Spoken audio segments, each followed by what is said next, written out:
তো আজকে যেহেতু রবিবার ভাবছিলাম কি রান্না করব, তো আজকে স্পেশাল মেনু হয়ে গেল পোলাও আর চিকেন কষা। তো পোলাওটা আমি ফার্স্ট টাইম বানালাম আজকে। তো পোলাওটা আমি ফার্স্টে চালটা ধুয়ে নিয়েছিলাম, দেখো চালটা ঝোড়ো ঝোড়ো হয়ে গেছে। দিয়ে তারপর ম্যারিনেট করে রেখেছিলাম আদা বাটা, ঘি, চিনি, নুন, গরম মশলা, হলুদ দিয়ে ম্যারিনেট করে আমি রেখে দিয়েছিলাম। আর মিষ্টিটা যে যেরকম পরিমাণ খাবে, যেহেতু আমি বেশি খাই তাই চিনিটা একটু বেশি দিয়েছি।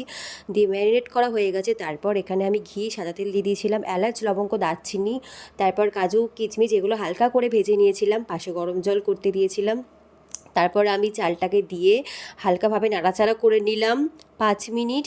দিয়ে তারপর পরিমাণ মতন জল দিয়েছি, যেহেতু আড়াই বাটি চাল দিয়েছি তাই 5 বাটি জল দিয়েছি। জলের পরিমাণটা ঠিক রাখতে হবে। তারপর এখানে আমি চিকেন কষা করে নিলাম। চিকেনটা দেখো খুব সুন্দর পুরো লাল লাল ঝাল ঝাল হয়েছে, আর আমি একটু রিচ খেতে ভালোবাসি। তো এই যে আমাদের পোলাও আর চিকেন কষা রেডি। কেমন হয়েছে জানিও।